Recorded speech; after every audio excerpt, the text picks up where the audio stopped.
Here we have the current stock market update for NIO Incorporated, stock ticker NIO.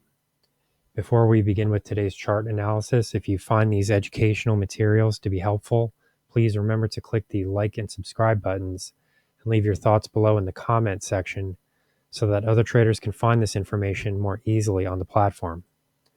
So what we're looking at here is a very short-term time frame.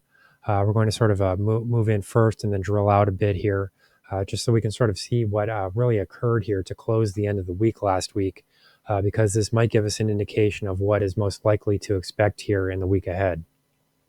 So specifically what we saw here was a fairly substantial price movement of about 40 cents from right around 496 to $5.35. And as we can see here, this area does currently mark what could even be referred to as a triple bottom support zone at the moment. Then we did see a fairly forceful movement here after the share price tested this level for the third time. In addition to that, we did see some spikes in trading volumes as well. So this does sort of support the outlook for this price movement here, and does suggest that there is some validity here with some underlying trading volume. So just sort of briefly here, what we're going to do is just to analyze this most recent price movement and just sort of look at what would it take in order for us to start to reverse the outlook here and to start to move lower. Because as we can see, you know, the share price did move right into what would be considered to be a very important double top resistance zone. So, you know, it's quite possible, you know, those are very strong formations, and it's quite possible that this could be the end of the rally for the stock.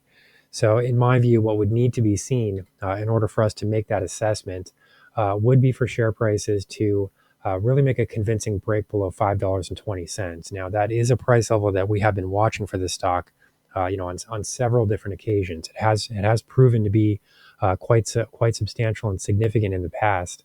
But in terms of this most recent price movement, the reason that I'm pointing to this here is because this area would mark the 38.2% Fibonacci retracement zone of this latest trending move higher. So if we're looking at this basic trend wave movement here, we did see a little bit of a break here, but the argument can be made that it could still possibly be a false breakout. We do need to see some breaks of resistance, though, in order to make that assessment. At the moment, these bounces from here have been a bit weak, and it does look as though this could be breaking to the downside.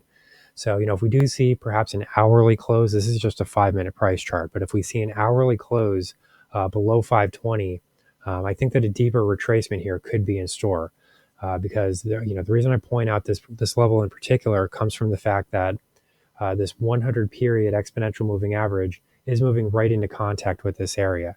And then actually the 200 period EMA is not too far behind. So both of these areas are working in ways that should qualify as a support zone, coming right into contact with this 38.2% retracement area. So if we do see share prices move below here, sort of break through that, that would be the negative warning signal. As things currently stand, I think that you could still possibly make the argument that this has been a bit of a false breakout. We're only seeing, this is just a short-term time frame here, so we would really need to see a daily or a weekly close, or sorry, an hourly or a daily close below this level in order to start to believe that these near-term price movements are more likely to start moving lower. So it hasn't really happened that way just yet. I mean, I would want to see a little bit more of a convincing price movement lower, and it's not totally outside of the realm of possibility that share prices can continue to move higher. With that positive outlook, however, what I would really need to see here would be a break of $5.35. Without that, you're really looking at the formation of what could then be a triple top resistance zone. And that would be even more difficult to break to the top side. So that would sort of be a fairly negative event as well. So before I close out the video here, I'm just going to take a bit of a longer term view, and we will take a look at the hourly price chart as well. So just to sort of see where we are at the moment within this broader context.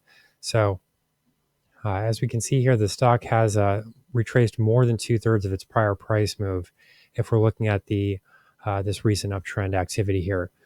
So it is clear at this stage that all of these kind of outlandish bullish expectations that were sort of expected to unfold at this point, really have not come to fruition. So it really is time for people to sort of acknowledge that the movements to the downside have been quite substantial. We do sort of need to reassess a lot of those prior expectations, which might have been suggesting that we're going to be seeing $10 or $15 per share here imminently. So clearly, that's not the case. We have given back more than 2/3 of that prior rally, and most of it has now actually been lost for people that have been holding throughout this entire time period. So this is another reason why it is important to watch the price charts and to sort of identify the best possible exit and entry points. And these people that are just sort of saying buy and hold forever, they really don't have a clear plan in mind in any direction. I mean, it's really just sort of just buy and hold, and just at some sort of random date in the future, then I guess you take profits. That's not how we do things on this channel. So if we move out to the indicator reading here on the hourly time frame, we can see that the majority of the momentum here is still bearish. We actually haven't even retested this trend line here recently.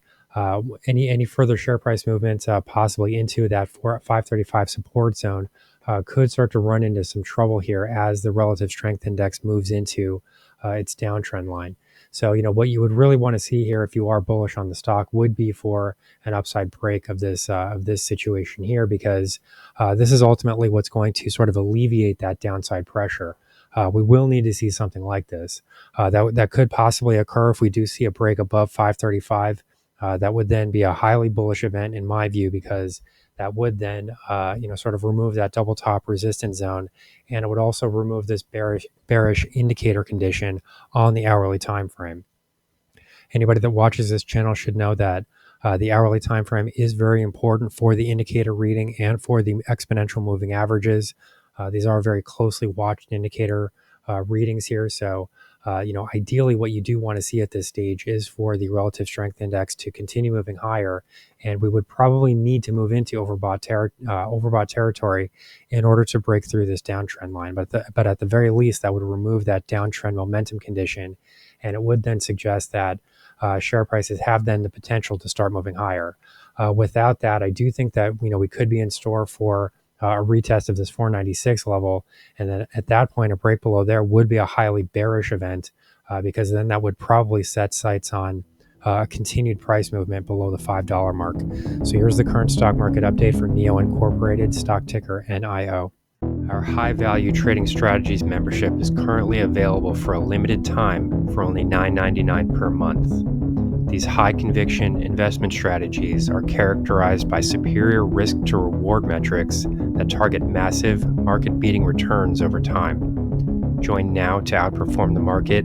Lock in this special introductory rate of just $9.99 per month for the entire lifetime of your membership, and start trading stocks with the pros.